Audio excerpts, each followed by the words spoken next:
ಪ್ರಿಯ ವಿದ್ಯಾರ್ಥಿಗಳೇ, ಇವತ್ತು ದೈಹಿಕ ಶಿಕ್ಷಣದಲ್ಲಿ ಅಧ್ಯಾಯ ಒಂದರಲ್ಲಿ ಏನು ಮಾಡ್ತಾರೆ, ದೈಹಿಕ ಶಿಕ್ಷಣದ ಮಹತ್ವ ಅನ್ನೋದ್ರ ಬಗ್ಗೆ ತಿಳ್ಕೊಳ್ಳೋಣ. ದೈಹಿಕ ಶಿಕ್ಷಣದಲ್ಲಿ ಏನೇನು ಮಹತ್ವ ಇದೆ ಅನ್ನೋದ್ರ ಬಗ್ಗೆ ಇವತ್ತು ಕೂಲಂಕಷವಾಗಿ ತಿಳ್ಕೊಳ್ಳೋಣ.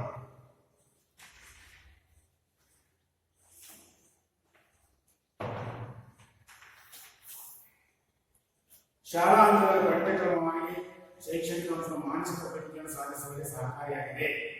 ನೋಡಿದೆ, ಶಾಲಾ ಹಂತದಲ್ಲಿ ಪಠ್ಯಕ್ರಮದ ಶೈಕ್ಷಣಿಕ ಅಂಶಗಳು ಮಾನಸಿಕ ಅಭಿವೃದ್ಧಿಯನ್ನು ಸಾಧಿಸುವಲ್ಲಿ ಸಹಕಾರಿಯಾದರೆ ಕ್ರಮಬದ್ಧ ದೈಹಿಕ ಶಿಕ್ಷಣವು ಸಮರ್ಪಕ ದೈಹಿಕ ಬೆಳವಣಿಗೆ ಹಾಗೂ ದೇಹ ಕಾರ್ಯಕ್ಕೆ ಸಾಧಿಸುವುದನ್ನು ಖಚಿತಪಡಿಸುತ್ತದೆ. ನೋಡಿ, ಪಠ್ಯಪುಸ್ತಕದ ಬೇರೆ ವಿಷಯ, ನಮ್ಮ ದೈಹಿಕ ಶಿಕ್ಷಣದ ಸಾಮರ್ಥ್ಯದ ಪರೀಕ್ಷೆಗಳಿಂದಲೇ ಬೇರೆ. ಏನ್ ಹೇಳ್ತಾರೆ, ಶಾಲಾ ಹಂತದಲ್ಲಿ ಪಠ್ಯಕ್ರಮದ ಶೈಕ್ಷಣಿಕ ಅಂಶಗಳು ಮಾನಸಿಕ ಅಭಿವೃದ್ಧಿಯನ್ನು, ಈ ಪಠ್ಯಕ್ರಮದ ಅಂಶಗಳೇನಾದ್ರೆ ನಮ್ಮ ಮಾನಸಿಕ ಬುದ್ಧಿಯನ್ನು ಬೆಳೆಸ್ಕೊಳ್ತವೆ, ಸಹಕಾರಿಯಾಗುತ್ತದೆ. ಕ್ರಮಬದ್ಧ ದೈಹಿಕ ಶಿಕ್ಷಣವು ಸಮರ್ಪಕ ದೈಹಿಕ ಬೆಳವಣಿಗೆ ಹಾಗೂ ದೇಹ ದಾಟಿಗೆ ಸಾಧಿಸುವುದನ್ನು ಖಚಿತಪಡಿಸುತ್ತದೆ. ನೋಡಿ, ಪಠ್ಯಕ್ರಮದಲ್ಲಿ ಬುದ್ಧಿ ಬೆಳೆಸಲಿಕ್ಕೆ ವಿಷಯ ಇರುತ್ತೆ. ನಮ್ಮ ದೈಹಿಕ ಶಿಕ್ಷಣದಲ್ಲಿ ನಮ್ಮ ದೇಹದ ಸಾಮರ್ಥ್ಯವನ್ನು ಬೆಳೆಸ್ಕೊಳ್ಳಕ್ಕೆ ಮತ್ತೆ ದೇಹವನ್ನು ಸದೃಢಗೊಳಿಸುವುದಕ್ಕೆ ದೈಹಿಕ ಶಿಕ್ಷಣದ ಹೆಚ್ಚಿನ ಮಹತ್ವವನ್ನು ಪಡ್ಕೊಂಡಿದೆ. ಪಠ್ಯಕ್ರಮದಲ್ಲಿ ವಿಷಯಗಳನ್ನು ತಿಳ್ಕೊಳ್ತೇವೆ, ನಿಮ್ಮ ಬುದ್ಧಿಯನ್ನು ಬೆಳೆಸ್ಕೊಳ್ತೇವೆ.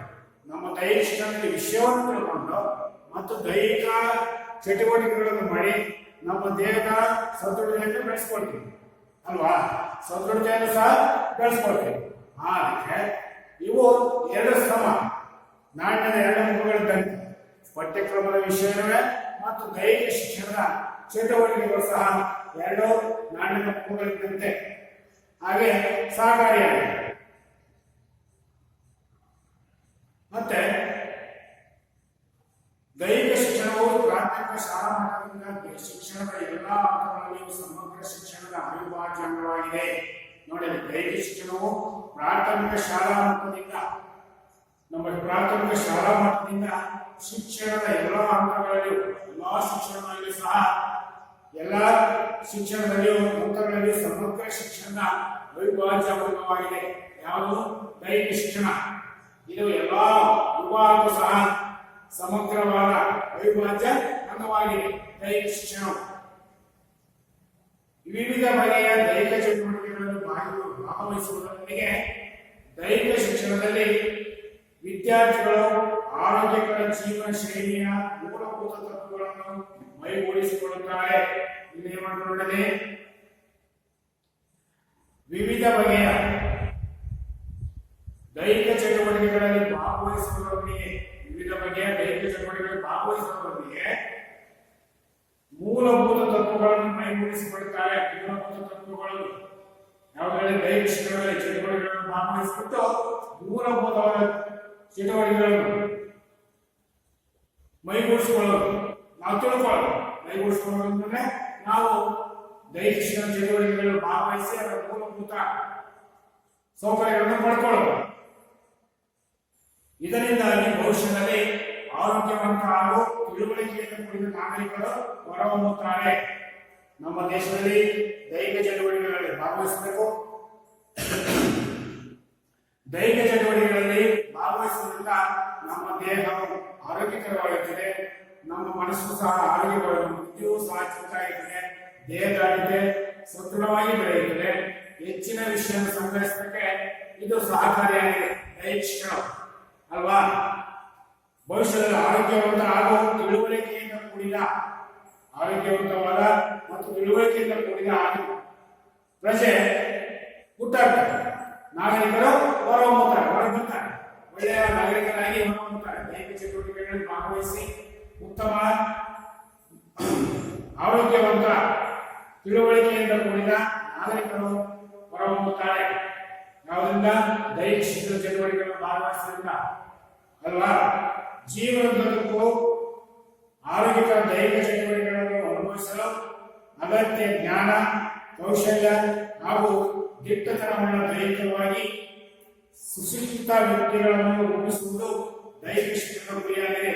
ನೋಡಿ, ದೈಹಿಕ ಶಿಕ್ಷಣದ ಗುರಿ ಏನಪ್ಪಾ ಅಂತಂದ್ರೆ ಜೀವನೋದ್ದಕ್ಕೂ ಬರೀ ಒಂದ್ಸರಿ ಆಡೋದಲ್ಲ, ಪದೇ ಪದೇ ಅಭ್ಯಾಸ ಮಾಡ್ತಿರ್ಬೇಕು. ಏನನ್ನ ದೈಹಿಕ ಚಟುವಟಿಕೆಗಳನ್ನು ಬರೀ ಒಂದ್ ದಿವಸ ಮಾಡಿ ಬಿಟ್ಟರೆ ಆರೋಗ್ಯವಂತವಾಗಿ ಮನುಷ್ಯನಾಗಿರೋದಿಲ್ಲ.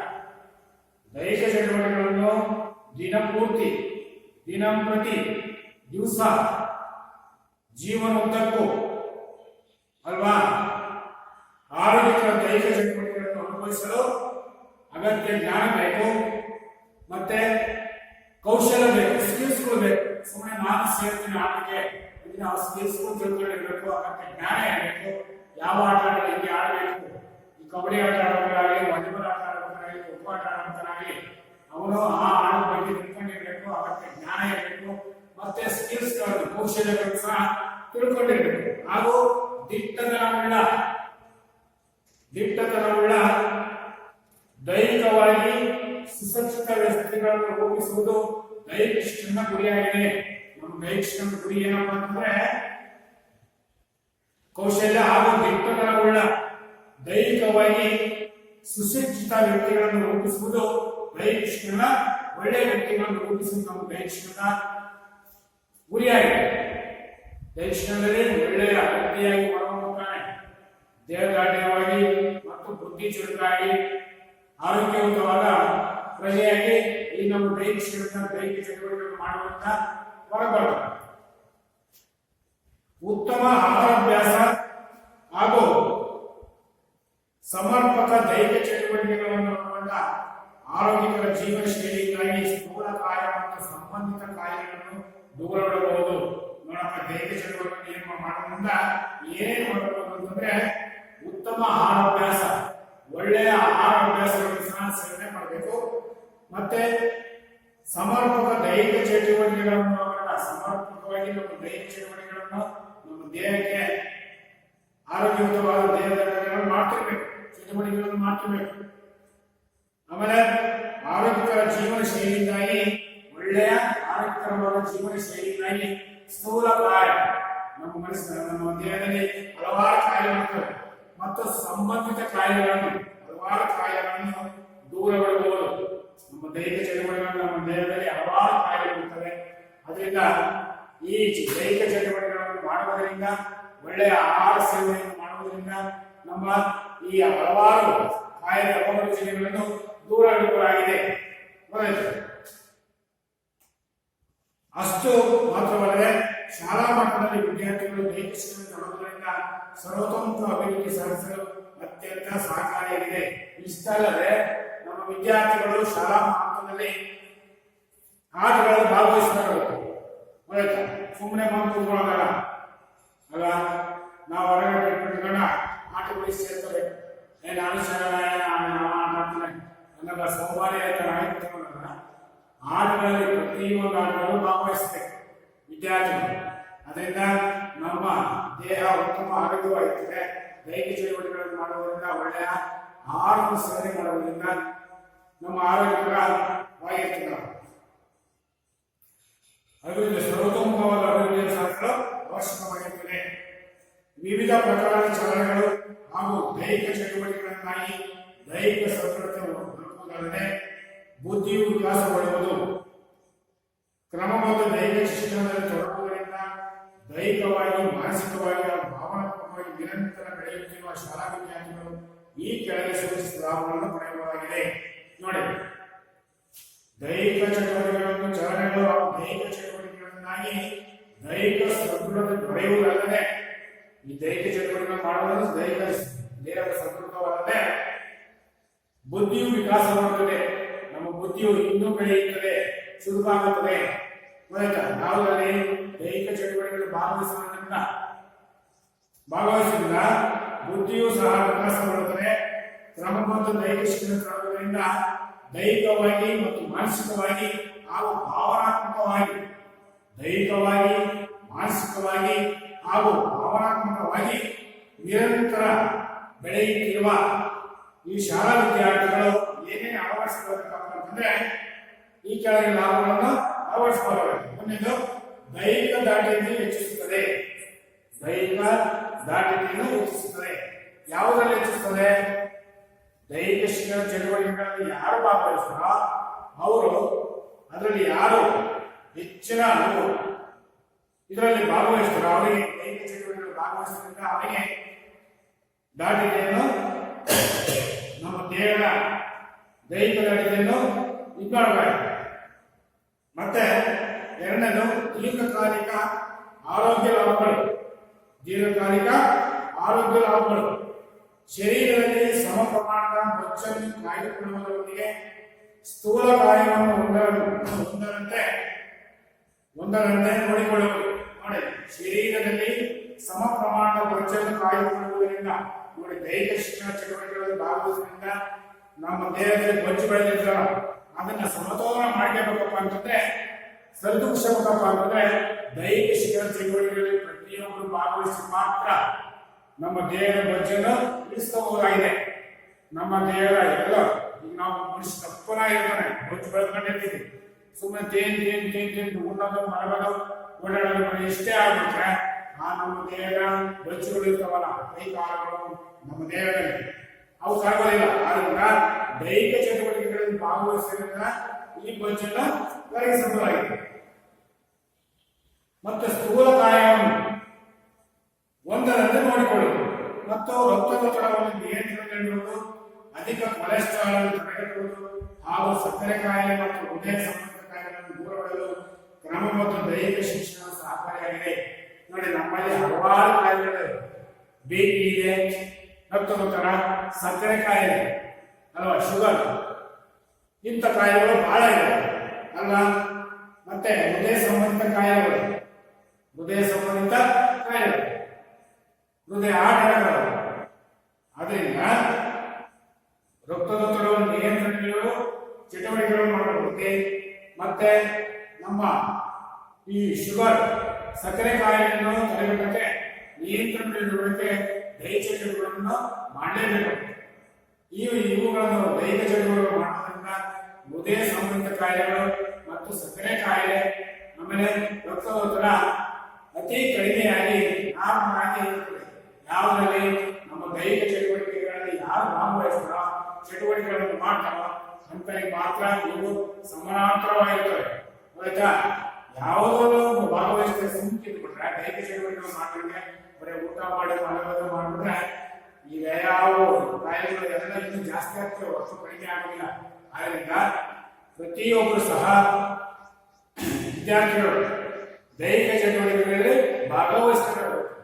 ನಿಮಗೆ ಮುಂದಿನ ಜೀವನಕ್ಕೆ ಒಳ್ಳೆಯ ಸಹಕಾರಿಯಾಗಬೇಕಾದ್ರೆ ದೈಹಿಕ ಚಟುವಟಿಕೆಗಳಲ್ಲಿ ಭಾಗವಹಿಸುವುದರಿಂದ ಉತ್ತಮ ಆರೋಗ್ಯವನ್ನು, ಉತ್ತಮ ಆಹಾರವನ್ನು ಸೇವನೆ ಮಾಡಿ ಉತ್ತಮ ಆರೋಗ್ಯವನ್ನು ಕಾಪಾಡಿಕೊಳ್ಳಕ್ಕೆ ನಮ್ಮ ದೈಹಿಕ ಚಟುವಟಿಕೆಗಳು ಸಹಕಾರಿಯಾಗುತ್ತವೆ. ಮಾನಸಿಕ ಅಭಿವೃದ್ಧಿಗೆ ಸಹಕಾರಿಯಾಗುತ್ತದೆ. ಮಾನಸಿಕ ಅಭಿವೃದ್ಧಿ ಏನು? ದೈಹಿಕ ಶಿಕ್ಷಣದಲ್ಲಿ ಲಭ್ಯವಾಗುವ ಅನುಭವಗಳು ವಿದ್ಯಾರ್ಥಿಗಳ ಮಾನಸಿಕ ಅಭಿವೃದ್ಧಿಗೆ ಪೂರಕವಾಗಿವೆ. ನಮ್ಮ ದೈಹಿಕ ಶಿಕ್ಷಣದಲ್ಲಿ ಲಭ್ಯವಾಗುವ ಅನುಭವಗಳು, ಏನೇನು ಅನುಭವಗಳಾಗ್ತವೆ ದೈಹಿಕ ಶಿಕ್ಷಣದಲ್ಲಿ, ಯಾವ್ಯಾವ ಆಟಗಳು ಏನೇನು ತಿಳ್ಕೊಂಡಿದ್ದೀವಿ, ಯಾವ ಚಟುವಟಿಕೆಗಳಲ್ಲಿ ಏನೇನು ತಿಳ್ಕೊಂಡಿದ್ದೀವಿ ಅನ್ನೋದಕ್ಕೆ ಒಳ್ಳೆಯ ಅನುಭವಗಳು ನಮ್ಮ ವಿದ್ಯಾರ್ಥಿಗಳ ಮಾನಸಿಕ ಅಭಿವೃದ್ಧಿಗೆ ಅನುಕೂಲವಾಗ್ತವೆ ಅಲ್ವಾ. ನಮ್ಮ ಮಾನಸಿಕವಾಗಿ ಅಭಿವೃದ್ಧಿಯನ್ನು ಸಾಧಿಸಕ್ಕೆ ನಮ್ಮ ದೈಹಿಕ ಶಿಕ್ಷಣ ಸಹಕಾರಿಯಾಗಿದೆ ಅಲ್ವಾ. ಪೂರಕವಾಗಿ ಅಭಿವೃದ್ಧಿಗೆ ಪೂರಕವಾಗಿವೆ. ಕ್ರೀಡೆಗಳು, ಆಟೋಟಗಳು ಮತ್ತು ಇತರೆ ಚಟುವಟಿಕೆಗಳು ಉದ್ವೇಗ, ಖಿನ್ನತೆಗಳಂತಹ ಮಾನಸಿಕ ಸಮಸ್ಯೆಗಳನ್ನು ದೂರವಿಡಲು ಅತ್ಯಂತ ಸಹಕಾರಿ. ಯಾವುದು? ದೈಹಿಕ ಶಿಕ್ಷಣ ಚಟುವಟಿಕೆಗಳು ಅಲ್ವಾ. ಯಾವ್ಯಾವಕ್ಕೆ?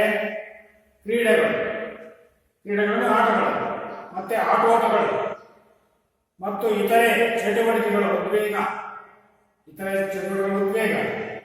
ಖಿನ್ನತೆಗಳಂತಹ ಉದ್ವೇಗವನ್ನು ಕಡಿಮೆ ಮಾಡಿಕೊಳ್ಳಕ್ಕೆ ಖಿನ್ನತೆಗಳಂತಹ ಅಯ್ಯೋ ಏನಪ್ಪ ಹೀಗೆ ಅಂದ್ಕೊಂಡ ಇರೋದಲ್ಲ, ಅಂಥವನ್ನು ದೂರ ಇಡಲು ನಮ್ಮ ದೈಹಿಕ ಚಟುವಟಿಕೆಗಳಲ್ಲಿ ಭಾಗವಹಿಸುವುದರಿಂದ ಇಂತಹ ಖಿನ್ನತೆಗಳು ಮತ್ತು ಉದ್ವೇಗಗಳನ್ನು ಕಡಿಮೆ ಮಾಡುವುದಕ್ಕೆ ಸಹಕಾರಿಯಾಗಿದೆ. ಯಾವುದು? ದೈಹಿಕ ಶಿಕ್ಷಣ ಅಲ್ವಾ. ಆದ್ದರಿಂದ ದೈಹಿಕ ಶಿಕ್ಷಣ ಚಟುವಟಿಕೆಯಲ್ಲಿ ಪ್ರತಿಯೊಬ್ಬರು ಭಾಗವಹಿಸುವುದರಿಂದ ನಮ್ಮ ಉದ್ವೇಗ, ಖಿನ್ನತೆಗಳಂತಹ ಕಾಯಿಲೆಗಳು ಕಡಿಮೆ ಆಗ್ತವೆ, ದೂರವಿಡಲು ಅತ್ಯಂತ ಸಹಕಾರಿಯಾಗುತ್ತದೆ. ಯಾವುದು ದೈಹಿಕ ಶಿಕ್ಷಣ ಅಲ್ವಾ. ದೈಹಿಕ ಶಿಕ್ಷಣ ಕಾರ್ಯಕ್ರಮಗಳಲ್ಲಿ ಭಾಗವಹಿಸುವುದರಿಂದ ಮಾನಸಿಕ ಸುಸ್ಥಿತಿಯನ್ನು ಕಾಪಾಡಿಕೊಳ್ಳಲು ಸುಲಭ. ನೋಡಿ, ನಾವು ದೈಹಿಕ ಶಿಕ್ಷಣದಲ್ಲಿ ಭಾಗವಹಿಸುವುದರಿಂದ, ದೈಹಿಕ ಶಿಕ್ಷಣ ಚಟುವಟಿಕೆಗಳಲ್ಲಿ ಭಾಗವಹಿಸುವುದರಿಂದ ನಮ್ಮಲ್ಲಿ ಮಾನಸಿಕ ಸ್ಥಿತಿಯನ್ನು, ಮಾನಸಿಕವಾಗಿ ಏನೋ ತಲೆ ಮೇಲೆ ಹೊತ್ಕೊಂಡಿರುವ ಹೊರಗೆ ಇರ್ತೀವಿ ನಾವು. ನಮ್ಮ ತಲೆ ಮೇಲೆ ಪೂರ್ತಿ ಎಲ್ಲ ನಮ್ಮ ಮನೆಯ ವಸ್ತುಗಳಿಗೆ ಇರ್ತೀವಿ. ಅವನ್ನೆಲ್ಲ ದೂರವಿಡಲು ದೈಹಿಕ ಚಟುವಟಿಕೆಗಳಲ್ಲಿ ಭಾಗವಹಿಸುವುದರಿಂದ ಈ ಎಲ್ಲಾ ಸಮಸ್ಯೆಗಳು ಬಗೆಹರಿಸಿಕೊಳ್ಳು ಅಲ್ವಾ. ಅದರಿಂದ ಪ್ರತಿಯೊಬ್ಬರು ಸಹ ದೈಹಿಕ ಚಟುವಟಿಕೆಗಳಲ್ಲಿ ಭಾಗವಹಿಸಬೇಕು, ಆಟೋಟಗಳಲ್ಲಿ ಭಾಗವಹಿಸಬೇಕು ಅಲ್ವಾ. ಅದರಿಂದ ಪ್ರತಿಯೊಬ್ಬರು ಭಾಗವಹಿಸಿದ್ರೆ ಈ ಮಾನಸಿಕ ಕಾಯಿಲೆಗಳು ಎಲ್ಲವನ್ನು ದೂರ ಇಡಬಹುದು. ಬೌದ್ಧಿಕ ಬೆಳವಣಿಗೆಗೆ ಪೂರಕವಾಗುತ್ತದೆ. ಬೌದ್ಧಿಕ ಬೆಳವಣಿಗೆ ದೈಹಿಕ ಶಿಕ್ಷಣದಲ್ಲಿ ಭಾಗವಹಿಸುವುದರಿಂದ ಬುದ್ಧಿಶಕ್ತಿ, ತೀಕ್ಷ್ಣಗಳನ್ನು ಅನುಕೂಲವಾಗುತ್ತದೆ. ನೋಡಿ, ಬೌದ್ಧಿಕ ಬೆಳವಣಿಗೆ ಅಂದ್ರೆ ಅದನ್ನೇ, ದೈಹಿಕ ಶಿಕ್ಷಣದಲ್ಲಿ ಭಾಗವಹಿಸುವುದರಿಂದ ಬುದ್ಧಿಶಕ್ತಿ ತೀಕ್ಷ್ಣಗೊಳ್ಳುತ್ತದೆ. ನೋಡಿ, ದೈಹಿಕ ಶಿಕ್ಷಣದ ಚಟುವಟಿಕೆಗಳಲ್ಲಿ ಯಾರ್ಯಾರು ಭಾಗವಹಿಸ್ತಾರೋ ಅವರೆಲ್ಲರಿಗೂ ಅಲ್ವಾ ಬುದ್ಧಿಶಕ್ತಿ ಭಾರಿ ಬೆಳೆಯುತ್ತದೆ ಅಲ್ವಾ, ತೀಕ್ಷ್ಣಗೊಳ್ಳೋದು, ಇನ್ನೂ ವಿಕಾಸಗೊಳ್ಳುತ್ತದೆ. ನಮ್ಮ ಬುದ್ಧಿಶಕ್ತಿ ಇನ್ನೂ ವಿಕಾಸಗೊಳ್ಳುತ್ತದೆ. ಹಲವಾರು ವಿಷಯಗಳನ್ನು ಇನ್ನೂ ತುಂಬಿಕೊಳ್ಳಲಾಗಿದೆ. ಯಾರಿಂದ ನಮ್ಮ ದೈಹಿಕ ಚಟುವಟಿಕೆಗಳಲ್ಲಿ ಯಾರ್ಯಾರು ಭಾಗವಹಿಸ್ತಾರ ಅಂತನಿಗೆ ಮಾತ್ರ. ದೈಹಿಕ ಚಟುವಟಿಕೆಗಳಲ್ಲಿ ಯಾರೂ ಭಾಗವಹಿಸಲ್ಲ ಅಂತನಿಗೆ ಏನು ಬುದ್ಧಿ ವಿಕಾಸಗೊಳ್ಳುವುದಿಲ್ಲ, ನಿಮ್ಮ ಆರೋಗ್ಯ ಸರಿ ಇರಬೇಕು. ಅದರಿಂದ ದೈಹಿಕ ಚಟುವಟಿಕೆಗಳಲ್ಲಿ ಭಾಗವಹಿಸುವ ಪ್ರತಿಯೊಬ್ಬರಿಗೂ ಬುದ್ಧಿಶಕ್ತಿ ತೀಕ್ಷ್ಣಗೊಳ್ಳಲು ಅನುಕೂಲವಾಗುತ್ತದೆ. ಅದರಲ್ಲಿನ ಅನುಭವಗಳು ಹಾಗೂ ತರಬೇತಿಯಿಂದಾಗಿ ಏಕಾಗ್ರತೆ ಹೆಚ್ಚುತ್ತದೆ. ಆ ದೈಹಿಕ ಚಟುವಟಿಕೆಗಳಲ್ಲಿ ಅನುಭವಗಳು ಪಡಬೇಕು. ಪ್ರತಿಯೊಂದು ಆಟದಲ್ಲೂ ಅನುಭವ ಇರಬೇಕು. ಅದರಲ್ಲಿ ತರಬೇತಿ ಪಡ್ಕೋಬೇಕು. ಪ್ರತಿಯೊಂದು ಕ್ರೀಡೆಗಳು, ಯಾವುದಾದ್ರು ಕ್ರೀಡೆಗಳು ಆಗಲಿ ತರಬೇತಿಯನ್ನು ಪಡ್ಕೊಂಡು ಏಕಾಗ್ರತೆ ಹೆಚ್ಚುತ್ತದೆ. ನಾವು ಒಂದೇ ಆಟದಲ್ಲಿ ಆಡೋದ್ರಿಂದ ಏಕಾಗ್ರತೆ ಜಾಸ್ತಿ ಆಗುತ್ತೆ ಅಲ್ವಾ. ಏಕಾಗ್ರತೆ ಹೆಚ್ಚುತ್ತದೆ. ಶೈಕ್ಷಣಿಕ ಸಾಧನೆ ಉತ್ತಮಗೊಳ್ಳುತ್ತದೆ ಮತ್ತು ಸಮಸ್ಯೆ ಬಗೆಹರಿಸುವ ಕೌಶಲ್ಯ ಪ್ರಬಲವಾಗುತ್ತದೆ. ನೋಡಿ, ಈ ನಾವು ದೈಹಿಕ ಶಿಕ್ಷಣ ಚಟುವಟಿಕೆಗಳಲ್ಲಿ ಭಾಗವಹಿಸೋದ್ರಿಂದ, ಕ್ರೀಡೆಗಳಲ್ಲಿ ಭಾಗವಹಿಸೋದ್ರಿಂದ, ಆಟೋಟಗಳಲ್ಲಿ ಭಾಗವಹಿಸೋದ್ರಿಂದ ಶೈಕ್ಷಣಿಕ ಸಾಧನೆ, ನೀವು ಓದಕ್ಕೆ ಇನ್ನೂ ಅನುಕೂಲ ಆಗುತ್ತೆ. ಬರೇ ಪುಸ್ತಕಗಳು ಹೇಳೋದಲ್ಲ, ದೈಹಿಕ ಚಟುವಟಿಕೆ ಆಟೋಟಗಳಲ್ಲಿ, ಕ್ರೀಡೆಗಳಲ್ಲಿ ಭಾಗವಹಿಸೋದ್ರಿಂದ ಶೈಕ್ಷಣಿಕ ಸಾಧನೆ, ನೀವು ಪಠ್ಯಕ್ರಮಗಳ ವಿಷಯಗಳನ್ನು ತಿಳ್ಕೊಳ್ಳೋಕೆ ಅನುಕೂಲವಾಗುತ್ತದೆ. ಬುದ್ಧಿ ವಿಕಾಸಗೊಳ್ಳುತ್ತದೆ ಅಲ್ವಾ, ಬುದ್ಧಿ ಚುರುಕುಗೊಳ್ಳುತ್ತದೆ. ಅದರಿಂದ ಈ ಸಮಸ್ಯೆ ಬಗೆಹರಿಸುವ ಕೌಶಲ್ಯ ಪ್ರಬಲವಾಗುತ್ತದೆ. ಈ ಕೌಶಲ್ಯ ಯಾರು ದೈಹಿಕ ಶಿಕ್ಷಣ ಚಟುವಟಿಕೆಗಳಲ್ಲಿ ಭಾಗವಹಿಸುವುದಿಲ್ಲ, ಈ ಸಮಸ್ಯೆಗಳು ಎಲ್ಲವೂ ಬಗೆಹರಿಸಬಹುದು. ಈ ಎಲ್ಲ ಸಾಮರ್ಥ್ಯಗಳು ಹೆಚ್ಚುವುದಕ್ಕಾಗಿ ವಿದ್ಯಾರ್ಥಿಗಳು ಇತರೆ ಶೈಕ್ಷಣಿಕ ವಿಷಯಗಳನ್ನು ಕಲಿಯಲು ಸನ್ನದ್ಧಗೊಳ್ಳುತ್ತಾರೆ. ನೋಡಿ, ಈ ಎಲ್ಲ ಸಾಮರ್ಥ್ಯಗಳನ್ನು ಹೆಚ್ಚಿಸುವುದಕ್ಕಾಗಿ ವಿದ್ಯಾರ್ಥಿಗಳು ಇತರೆ ಶೈಕ್ಷಣಿಕ ವಿಷಯಗಳನ್ನು ಕಲಿಯಲು ಸನ್ನದ್ಧಗೊಳ್ಳುತ್ತಾರೆ. ಬೇರೆ ತಯಾರಾಗ್ತಾರೆ ಅಲ್ವಾ. ಆದ್ದರಿಂದ ಈ ಎಲ್ಲ ಸಾಮರ್ಥ್ಯಗಳನ್ನು ಹೆಚ್ಚುವುದಕ್ಕಾಗಿ ದೈಹಿಕ ಚಟುವಟಿಕೆಗಳಲ್ಲಿ ಯಾರು ಭಾಗವಹಿಸಿ ಉತ್ತಮ ಅನುಭವ ಪಡ್ಕೊಂತಾರೋ ಅವರಿಗೆ ಇತರೆ ಶೈಕ್ಷಣಿಕ ವಿಷಯಗಳನ್ನು, ಬೇರೆ ವಿಷಯಗಳನ್ನು ಶೈಕ್ಷಣಿಕವಾಗಿ ಈ ಪಾಠ ಪ್ರವಚನಗಳಲ್ಲಿ ಅಲ್ವಾ, ಆ ಪಾಠ ಪ್ರವಚನಗಳಲ್ಲಿ ಹೆಚ್ಚಿನ ಆಸಕ್ತಿಯನ್ನು ತೋರ್ಪಡಿಸಬಹುದು. ಮತ್ತೆ ಹೆಚ್ಚಿನ ವಿಷಯವನ್ನು ಸ್ವೀಕರಿಸಬಹುದು. ಹೆಚ್ಚಿನ ವಿಷಯವನ್ನು ಸಹ ನಮ್ಮ ಬುದ್ಧಿಶಕ್ತಿಯನ್ನ ವಿಕಾಸಗೊಳಿಸಬಹುದು. ಸ್ವಯಂ ಅಭಿವ್ಯಕ್ತಿ ಹಾಗೂ ಸದಾಭಿಪ್ರಾಯಕ್ಕೆ ವಿದ್ಯಾರ್ಥಿಗಳಲ್ಲಿ ಹೆಚ್ಚೆಚ್ಚು ಪರಿಚಯವಾಗಲು. ನೋಡಿ, ಸ್ವಯಂ ಅಭಿವ್ಯಕ್ತಿ ಮಾಡೇ ಮಾಡ್ತೀನಿ, ಆಡೇ ಆಡ್ತೀನಿ, ಓದೇ ಓದ್ತೀನಿ ಅಂತ ಸ್ವಯಂ ಅಭಿವ್ಯಕ್ತಿ ಬರಬೇಕು. ಸದಾಭಿಪ್ರಾಯಗಳಿಗೆ ಅಭಿಪ್ರಾಯಗಳನ್ನು ಪಡ್ಕೊಳ್ಳೋದು, ವಿದ್ಯಾರ್ಥಿಗಳು ಹಿಂದೆಂದು ಕೊರತೆಯುಂಟಾಗಲು. ಯಾವುದರಿಂದ ದೈಹಿಕ ಶಿಕ್ಷಣದ ಚಟುವಟಿಕೆಗಳಲ್ಲಿ ಭಾಗವಹಿಸುವುದಿಲ್ಲ. ಇವನ್ನೆಲ್ಲವನ್ನು ತಿಳ್ಕೊಳ್ಳಲಾಗಿದೆ. ಬುದ್ಧಿ ವಿಕಾಸಗೊಳ್ಳುತ್ತದೆ. ಹೆಚ್ಚಿನ ಶೈಕ್ಷಣಿಕ ಪಠ್ಯ ವಿಷಯದ ಬಗ್ಗೆ ಹೆಚ್ಚಿನ ಆಸಕ್ತಿಯನ್ನು ತೋರಬಹುದಾಗಿದೆ. ಯಾವ ದೈಹಿಕ ಶಿಕ್ಷಣ ಚಟುವಟಿಕೆಗಳು ಭಾಗವಹಿಸುವಂತೆ ಮಾತ್ರ ಅನುಕೂಲವಾಗುತ್ತದೆ. ಸುಮ್ಮನೆ ಒಂದು ಪುಸ್ತಕ ಬಂದು ಶಾಲೆಕೊಂಡು ಬರೆಯಲ್ಲ. ಪ್ರತಿಯೊಂದು ದೈಹಿಕ ಶಿಕ್ಷಣ ಚಟುವಟಿಕೆಗಳು ಯಾವ ಭಾಗವಹಿಸ್ತಾರೆ ಮಾತ್ರ ಅನುಕೂಲವಾಗುತ್ತದೆ. ಸಮಾಜದಲ್ಲಿ ಹೊಂದಿಕೊಳ್ಳುವ ಮನೋಭಾವ ಬೆಳೆಸುತ್ತದೆ. ನೋಡಿ, ದೈಹಿಕ ಶಿಕ್ಷಣ ಚಟುವಟಿಕೆಗಳಲ್ಲಿ ಭಾಗವಹಿಸುವುದರಿಂದ ನಾವು ಸಮಾಜದಲ್ಲಿ ಉತ್ತಮ ವ್ಯಕ್ತಿಯಾಗಿ ಬೆಳೆಯೋಕೆ ಅನುಕೂಲವಾಗುತ್ತದೆ ಅಲ್ವಾ. ಸಮಾಜದಲ್ಲಿ ಹೊಂದಿಕೊಳ್ಳುವ ಮನೋಭಾವ ಬೆಳೆಸುತ್ತದೆ. ಯಾವುದರಿಂದ? ಆಟೋಟಗಳಲ್ಲಿ ಭಾಗವಹಿಸುವುದರಿಂದ, ಕ್ರೀಡೆಗಳಲ್ಲಿ ಭಾಗವಹಿಸುವುದರಿಂದ, ದೈಹಿಕ ಚಟುವಟಿಕೆಗಳಲ್ಲಿ ಭಾಗವಹಿಸುವುದರಿಂದ, ದೈಹಿಕ ಶಿಕ್ಷಣದಲ್ಲಿನ ಚಟುವಟಿಕೆಗಳು ವಿದ್ಯಾರ್ಥಿಗಳನ್ನು ಆರೋಗ್ಯಕರವಾಗಿ ಸಮಾಜದಲ್ಲಿ ಬೆಳೆಯುವಂತೆ ಮಾಡುತ್ತದೆ. ನೋಡಿ, ದೈಹಿಕ ಶಿಕ್ಷಣದಲ್ಲಿ ಏನಾಗುತ್ತದೆ? ಚಟುವಟಿಕೆಗಳು ವಿದ್ಯಾರ್ಥಿಗಳನ್ನು ಆರೋಗ್ಯಕರವಾಗಿ ಮಾಡುತ್ತದೆ ಅಲ್ವಾ. ಸಮಾಜದಲ್ಲಿ ಬೆಳೆಯುವಂತೆ ಮಾಡುತ್ತದೆ. ಸಹಕಾರ ಮನೋಭಾವಗಳನ್ನು ಉಳಿಸಿಕೊಂಡು ಗುಂಪು ಚಟುವಟಿಕೆಗಳು ತೊಡಗಲು ಅವಕಾಶಗಳು ಸೃಷ್ಟಿಯಾಗುತ್ತವೆ. ನೋಡಿ, ಸಮಾಜದಲ್ಲಿ ಬೆಳೆಯಲು ಅನುಕೂಲ. ದೈಹಿಕ ಚಟುವಟಿಕೆಗಳಲ್ಲಿ ಭಾಗವಹಿಸುವುದರಿಂದ ಪ್ರತಿಯೊಬ್ಬರು ಈಗ ಯಾವುದೋ ಒಂದು ಆಟದಲ್ಲಿ ತಾಲೂಕು ಮಟ್ಟ, ಜಿಲ್ಲಾ ಮಟ್ಟ, ಮತ್ತೆ ವಿಭಾಗ ಮಟ್ಟ, ರಾಜ್ಯ ಮಟ್ಟ, ರಾಷ್ಟ್ರ ಮಟ್ಟದವರೆಗೆ ಹೋಗಿರೋದ್ರಿಂದ ಎಷ್ಟು ಚೆನ್ನಾಗಿ ಕಾಣ್ತಾರೆ ಅಲ್ವಾ.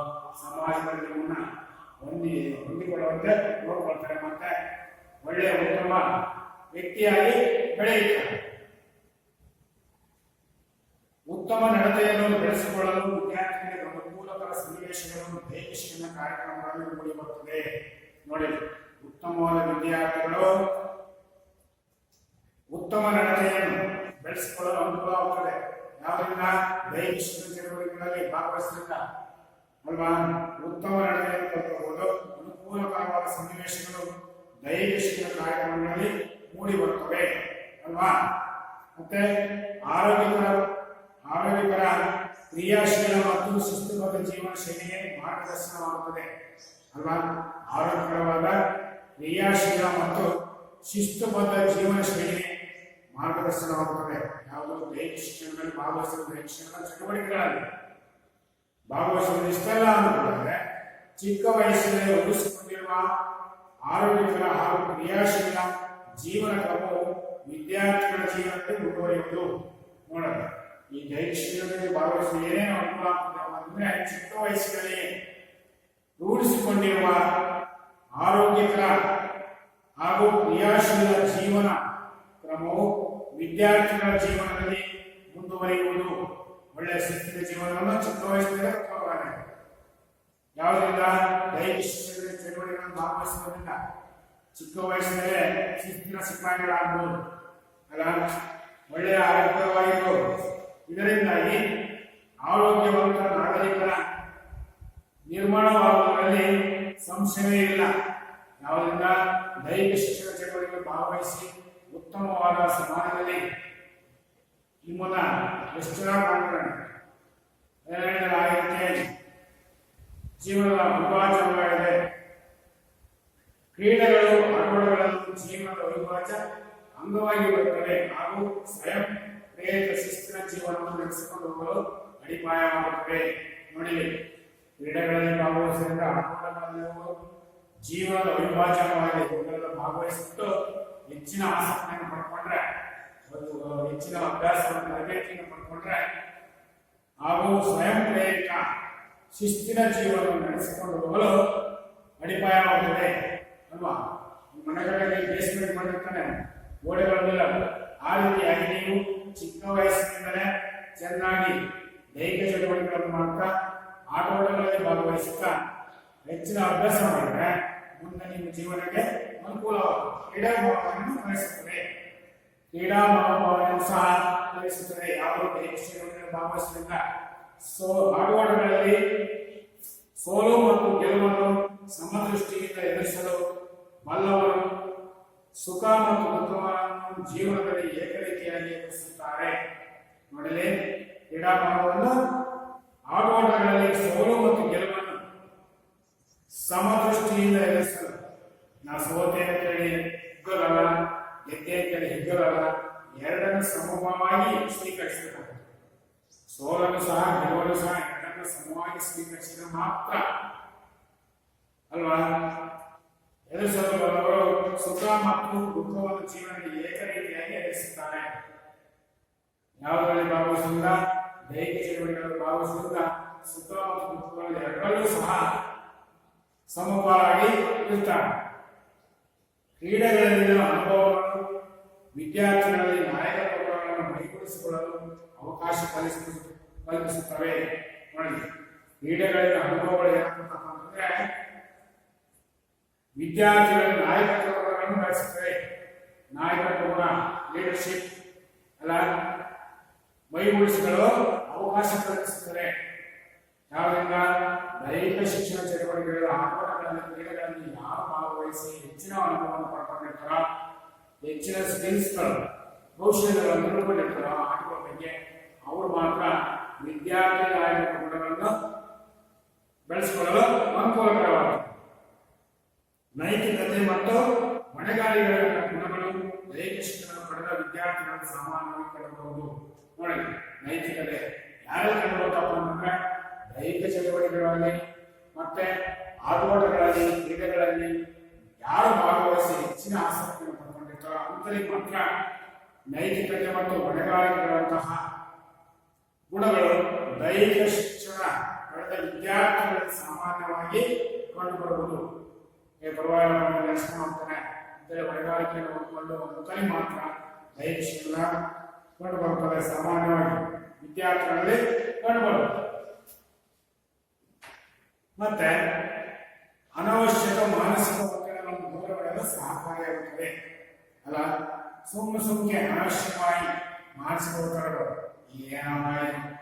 ಏನಿದೆ, ಏನಿದೆ ಎಂಥದ್ದು ಹಿಂಗೆ ಮಾನಸಿಕ ಒತ್ತಡಗಳು ಮನೆಯಲ್ಲೇ ಆಗಿದೆ, ಏನೇ ಹೇಳ್ತಾರಲ್ಲ ಏನೋ ಪಾಠ ಮಾಡ್ತಾರೆ ಅಂತ ಮಾನಸಿಕ ಒತ್ತಡಗಳು ನೆಗ್ಲೆಕ್ಟ್ ಮಾಡಬೇಕು. ಈ ರೀತಿ ಅನವಶ್ಯಕ ಮಾನಸಿಕ ಒತ್ತಡಗಳನ್ನು ದೂರವಿಡಲು ಸಹಕಾರಿಯಾಗುತ್ತದೆ. ಎಲ್ಲ ಮಾನಸಿಕ ಒತ್ತಡಗಳನ್ನು ಸಹ ದೂರವಿಡಲು ನಮ್ಮ ದೈಹಿಕ ಶಿಕ್ಷಣ ಚಟುವಟಿಕೆಗಳು ಭಾಗವಹಿಸುವುದಿಲ್ಲ. ಎಲ್ಲ ಸಮಸ್ಯೆಗಳನ್ನು ಮಾನಸಿಕ ಒತ್ತಡಗಳನ್ನು ದೂರವಿಡಲು ಸಹಕಾರಿಯಾಗಿದೆ. ದೈಹಿಕ ಶಿಕ್ಷಣದಲ್ಲಿ ತೊಡಗಿರುವ ಪ್ರೌಢಾವಸ್ಥೆಯಲ್ಲಿರುವ ವಿದ್ಯಾರ್ಥಿಗಳು ತಮ್ಮ ಅನವಶ್ಯಕ ಮಾನಸಿಕ ಒತ್ತಡಗಳಿಂದ ಹೊರಬರುತ್ತಾರೆ. ನಮ್ಮ ಹೈಸ್ಕೂಲಿಗೆ ಓದ್ತಕ್ಕಂಥ ವಿದ್ಯಾರ್ಥಿಗಳು ದೈಹಿಕ ಚಟುವಟಿಕೆಗಳಲ್ಲಿ ಭಾಗವಹಿಸುವುದರಿಂದ, ಆಟೋಟಗಳಲ್ಲಿ ಭಾಗವಹಿಸುವುದರಿಂದ, ಕ್ರೀಡೆಗಳಲ್ಲಿ ಭಾಗವಹಿಸುವುದರಿಂದ ಮಾನಸಿಕ ಅನವಶ್ಯಕವಾದ ಮಾನಸಿಕ ಒತ್ತಡಗಳನ್ನು ದೂರವಿಡಬಹುದಾಗಿದೆ. ಯಾವುದರಿಂದ? ದೈಹಿಕ ಚಟುವಟಿಕೆಗಳಲ್ಲಿ ಭಾಗವಹಿಸುವುದರಿಂದ ಮಾನಸಿಕವಾದ ಒತ್ತಡಗಳನ್ನು ದೂರ ಇಡಬಹುದಾಗಿದೆ. ಕ್ರಮೇಣ ಅವರು ಅಂತಹ ಒತ್ತಡಗಳನ್ನು ಸಮರ್ಥವಾಗಿ ನಿರ್ವಹಿಸಲು ಕಲಿಯುತ್ತಾರೆ. ಕಲಿತಾ ಕ್ರಮೇಣ ಹಂತವಾಗಿ ಇಂತಹ ಮಾನಸಿಕ ಒತ್ತಡವನ್ನು ದೂರ ಇಡಬಹುದಾಗಿದೆ. ಯಾರೋ ನಮ್ಮ ವಿದ್ಯಾರ್ಥಿಗಳು ಅಲ್ವಾ, ನಿಮ್ಮ ವಿದ್ಯಾರ್ಥಿ ಸುಮ್ಮನೆ ಯಾರೋ ಮಾನಸಿಕ ಒತ್ತಡಗಳನ್ನು ಬಳಸಿದ್ರೆ ಅದರಿಂದ ಕ್ರೀಡೆಗಳಲ್ಲಿ ಭಾಗವಹಿಸಿ, ಆಟಗಳಲ್ಲಿ ಭಾಗವಹಿಸಿ, ದೈಹಿಕ ಚಟುವಟಿಕೆಗಳಲ್ಲಿ ಭಾಗವಹಿಸಿದ್ರಿಂದ ನಿಮ್ಮ ಮಾನಸಿಕ ಒತ್ತಡ ಇದೆಯಲ್ಲ ಅದನ್ನು ದೂರ ಇಡಬೇಕು ಅಲ್ವಾ. ನೀವೇನ್ ಮಾಡ್ತೀರಿ? ಮಾನಸಿಕವಾಗಿ ಬಳತಾ ಇದ್ರೆ ಸುಮ್ಮನೆ ಬಂದು ಒಬ್ಬಳೇ ಮಾಡ್ತೀಯಾ, ಒಬ್ಬಳೇ ಕೇಳ್ತೀವಿ, ಮಾತಾಡೋದಿಲ್ಲ, ಆಟಗಳಲ್ಲೂ ಭಾಗವಹಿಸೋದಿಲ್ಲ. ಇದು ಮಾನಸಿಕ ಒತ್ತಡ. ಅದರಿಂದ ಪ್ರತಿಯೊಬ್ಬ ವಿದ್ಯಾರ್ಥಿಗಳು ಸಹ ಮಾನಸಿಕ ಒತ್ತಡದಿಂದ ದೂರವಿರಬೇಕಾದ್ರೆ ದೈಹಿಕ ಚಟುವಟಿಕೆಗಳಲ್ಲಿ ಭಾಗವಹಿಸಬೇಕು, ಆಟೋಟಗಳಲ್ಲಿ ಭಾಗವಹಿಸಬೇಕು, ಕ್ರೀಡೆಗಳಲ್ಲಿ ಭಾಗವಹಿಸಿದ ಒಳ್ಳೆಯ ನಾಯಕತ್ವ ಗುಣಗಳನ್ನು ಬೆಳೆಸುವುದರಿಂದ ಈ ನಮ್ಮ ಕ್ರೀಡೆ ಬಹಳ ಸಹಕಾರಿಯಾಗಿದೆ ಅಲ್ವಾ. ದೈಹಿಕ ಚಟುವಟಿಕೆಯ ಕ್ರೀಡೆಗಳಿಂದ ರೋಮಾಂಚಕ ಕ್ಷಣಗಳು ಒತ್ತಡ ನಿರ್ವಹಣೆಗೆ ಸಹಕಾರಿ. ನೋಡಿ, ದೈಹಿಕ ಚಟುವಟಿಕೆ ಹಾಗೂ ಕ್ರೀಡೆಗಳಿಂದ ರೋಮಾಂಚಕ ಕ್ಷಣಗಳು ಒತ್ತಡ ನಿವಾರಣೆಗೆ ಸಹಕಾರಿಯಾಗಿದೆ. ಈಗ ಮಾನಸಿಕವಾಗಿ ಬಳಲ್ತಾ ಇರ್ತೀರಿ ಅಲ್ವಾ. ಅದರಿಂದ ನಮ್ಮ ದೈಹಿಕ ಚಟುವಟಿಕೆಗಳಲ್ಲಿ, ಕ್ರೀಡೆಗಳಲ್ಲಿ ಭಾಗವಹಿಸೋದ್ರಿಂದ ಮಾನಸಿಕ ಒತ್ತಡ ಅವನ್ನೆಲ್ಲ ದೂರ ಇಡಬಹುದು. ಇದು ಸಹಕಾರಿಯಾಗಿದೆ. ನಾವು ದೈಹಿಕ ಚಟುವಟಿಕೆಗಳು ಇದರಿಂದ ಪೂರ್ತಿ ರೋಮಾಂಚಕ ಕ್ಷಣಗಳು ಒತ್ತಡ ನಿರ್ವಹಣೆಗೆ ಸಹಕಾರಿಯಾಗಿದೆ. ಇದರಿಂದ ವಿದ್ಯಾರ್ಥಿಗಳು ಸಂತೋಷದ ಅನುಭೂತಿಯನ್ನು ಹೊಂದಿ ಒತ್ತಡ ರಹಿತ ವಿದ್ಯಾರ್ಥಿ ಜೀವನವನ್ನು ಪಾಲಿಸಬಹುದು ಅಲ್ವಾ. ಒತ್ತಡ ರಹಿತ ಜೀವನವನ್ನು ಪಾಲಿಸಬಹುದಾಗಿದೆ. ಯಾವುದರಿಂದ? ದೈಹಿಕ ಚಟುವಟಿಕೆಗಳಲ್ಲಿ ಭಾಗವಹಿಸುವುದರಿಂದ ಅಲ್ವಾ. ಬಿಡುವಿನ ವೇಳೆಯ ಸದುಪಯೋಗಕ್ಕೆ ಮಾರ್ಗೋಪಾಯಗಳನ್ನು ಸೂಚಿಸುತ್ತದೆ. ಬಿಡುವಿನ ವೇಳೆಯಲ್ಲಿ ಸದುಪಯೋಗ, ಬಿಡುವಿನ ವೇಳೆ ಕ್ಲಾಸ್ ಬಿಟ್ಟಾಗ ಸಂಜೆ 4 ಗಂಟೆ ಕ್ಲಾಸ್ ಏನು ಬಿಡುವಿನ ವೇಳೆ ಅದನ್ನು ಸದುಪಯೋಗ ಪಡ್ಕೋಬೇಕು. ಯಾವ ರೀತಿಯಾಗಿ ಅದನ್ನು ಮಾರ್ಗೋಪಾಯ ಮಾಡಬೇಕು. ವಿದ್ಯಾರ್ಥಿಗಳು ವಿತರಣೆ ವೇಳೆಯನ್ನು ಸದುಪಯೋಗ ಮಾಡಿಕೊಳ್ಳುವುದಾಗಿ ದುಶ್ಚಟಗಳಿಗೆ ಬಲಿಯಾಗಬೇಕು ಅಲ್ವಾ? ಅದು ಬಲಿಯಾಗಬಾರ್ದು. ಆ ಬಲಿಯಾಗಿದ್ದ ಆಟೋಟಗಳಲ್ಲಿ ಕ್ರೀಡಾ ಚಟುವಟಿಕೆಗಳಲ್ಲಿ ಭಾಗವಹಿಸುವುದರಿಂದ ನೀವು ದುಶ್ಚಟದಿಂದ ದೂರ ಇರಬೇಕಾಗುತ್ತೆ. ಬಿಡುವಿನ ವೇಳೆಯ ಸದುಪಯೋಗಕ್ಕೆ ದೈಹಿಕ ಶಿಕ್ಷಣ ಅನುಭವಗಳು ಸೂಕ್ತ ರೀತಿಯಲ್ಲಿ ಸಹಕಾರಿಯಾಗುತ್ತದೆ ಅಲ್ವಾ? ದೈಹಿಕ ಶಿಕ್ಷಣದಲ್ಲಿ ಯಾರು ಭಾಗಿಯಾಗಿರ್ತಾರೋ ಅಂಥವರು ಸಹ ಈ ದುಶ್ಚಟಗಳಿಗೆ ದೂರ ಇರಬಹುದಾಗಿದೆ. ದೈಹಿಕ ಶಿಕ್ಷಣದ ಅನುಭವವನ್ನು ಸೂಕ್ತ ರೀತಿಯಲ್ಲಿ ಸಹಕಾರಿಯಾಗುತ್ತವೆ. ವಿದ್ಯಾರ್ಥಿಗಳು ತಮ್ಮ ಆಯ್ಕೆಯ ಕ್ರೀಡೆ ಅಥವಾ ಇತರೆ ದೈಹಿಕ ಶಿಕ್ಷಣಗಳಲ್ಲಿ ತೊಡಗುವುದನ್ನು ಅಭ್ಯಾಸವನ್ನಾಗಿಸಿಕೊಳ್ಳಬಹುದು. ಯಾವಾಗ? ಬಿಡುವಿನ ವೇಳೆಯಲ್ಲಿ ಯಾವುದು ಕ್ರೀಡೆಯಲ್ಲಿ ಆಸಕ್ತಿ ಇರುತ್ತಾ ಆ ಕ್ರೀಡೆಯನ್ನು ಅಭ್ಯಾಸ ಮಾಡಬಹುದು ಅಲ್ವಾ? ಅದನ್ನ ಅಭ್ಯಾಸ ಮಾಡಿಕೊಂಡು ತೊಡಗುವುದನ್ನು ದೈಹಿಕ ಚಟುವಟಿಕೆ ಇವುದರಲ್ಲಿ ತೊಡಗುವುದನ್ನು ಹವ್ಯಾಸವನ್ನಾಗಿ ಮಾಡಬಹುದು. ಸೂಕ್ತ ಪ್ರತಿಭೆಯ ಪ್ರದರ್ಶನಕ್ಕೆ ಅವಕಾಶ. ಪ್ರತಿಯೊಬ್ಬರು ಸೂಕ್ತ ಪ್ರತಿಭೆಗಳಿರುತ್ತವೆ, ಅದನ್ನು ಸರಿಯಾದ ರೀತಿಯಲ್ಲಿ ಹೊರಹಾಕಲು ವೇದಿಕೆ ಅವಶ್ಯಕವಾಗುತ್ತದೆ. ನೋಡಿ, ನಮ್ಮ ದೈಹಿಕ ಶಿಕ್ಷಣದಿಂದ ಪ್ರತಿಯೊಬ್ಬರು ಸೂಕ್ತ, ನಿಮ್ಮಲ್ಲಿ ಹಲವಾರು ಪ್ರತಿಭೆಗಳಿವೆ, ಅದರಿಂದ ನಮ್ಮ ದೈಹಿಕ ಶಿಕ್ಷಣದಿಂದ ಹೊರಹಾಕಬಹುದು. ಅದನ್ನು ಸರಿಯಾದ ರೀತಿಯಲ್ಲಿ ಹೊರಹಾಕಲು ನಮ್ಮ ದೈಹಿಕ ಶಿಕ್ಷಣದ ವೇದಿಕೆ ಅನುಕೂಲವಾಗಿದೆ. ಕೆಲವೊಬ್ಬರಿಗೆ ಉತ್ತಮ ಕಣ್ಣು, ಕೈ, ಕಣ್ಣು, ಕಾಲುಗಳ ಸಂಯೋಜನಾ ಸಾಮರ್ಥ್ಯ ಇರುತ್ತದೆ. ಇದರೊಂದಿಗೆ ಉತ್ತಮ ದೇವರಾಟಕ್ಕೆ ಅಭಿವೃದ್ಧಿಪಡಿಸಿಕೊಂಡಲ್ಲಿ ಉತ್ತಮ ಕ್ರೀಡಾಪಟುಗಳಾಗಿ ಹೊರಹೊಮ್ಮಬಹುದು ಅಲ್ವಾ? ಇವನ್ನೆಲ್ಲ ಮಾಡೋದ್ರಿಂದ ಎಲ್ಲ ಒಳ್ಳೆಯ ಹೊರಹೊಮ್ಮಬಹುದು. ಕ್ರೀಡೆಯನ್ನು ವೃತ್ತಿಯನ್ನಾಗಿ ಆಯ್ಕೆ ಮಾಡಿಕೊಳ್ಳಲು ಅವಶ್ಯಕ ಜ್ಞಾನ ಮತ್ತು ಅನುಭವಗಳು ದೈಹಿಕ ಶಿಕ್ಷಣದಲ್ಲಿ ಸಕ್ರಿಯವಾಗಿ ತೊಡಗುವುದರಿಂದ ಲಭ್ಯವಾಗುತ್ತದೆ. ಯಾರು ದೈಹಿಕ ಶಿಕ್ಷಣ ಚಟುವಟಿಕೆಗಳಲ್ಲಿ, ಆಟೋಟಗಳಲ್ಲಿ, ಕ್ರೀಡೆಗಳಲ್ಲಿ ಭಾಗವಹಿಸ್ತಾರೋ ಅವರಿಗೆಲ್ಲ ಅಷ್ಟೇ ಒಳ್ಳೆಯ ಉತ್ತಮ ಆರೋಗ್ಯ, ಒಳ್ಳೆಯ ಉತ್ತಮ ಹೆಸರು ಸಿಗುತ್ತೆ, ಉತ್ತಮವಾದ ಸ್ನೇಹ ಸಂಬಂಧ, ಉತ್ತಮ ಸಮಾಜದಲ್ಲಿ ಉತ್ತಮ ಸ್ಥಾನಮಾನಗಳು ಸಿಗ್ತವೆ. ಯಾರು ಭಾಗವಹಿಸ್ತಾರೋ ಅವರಲ್ಲಿ ಏನು ಸಿಗೋದಿಲ್ಲ. ಆದ್ದರಿಂದ ಪ್ರತಿಯೊಬ್ಬ ವಿದ್ಯಾರ್ಥಿಗಳು ದೈಹಿಕ ಚಟುವಟಿಕೆಗಳಲ್ಲಿ ಭಾಗವಹಿಸಬೇಕು, ಕ್ರೀಡೆಗಳಲ್ಲಿ ಭಾಗವಹಿಸಬೇಕು, ಆಟೋಟಗಳಲ್ಲಿ ಭಾಗವಹಿಸೋದ್ರಿಂದ ಉತ್ತಮ ಜೀವನವನ್ನು ನಡೆಸಬಹುದಾಗಿದೆ. ಇಷ್ಟು ಇವತ್ತಿನ ಪಾಠ ಮುಗಿಸೋಣ. Thank you.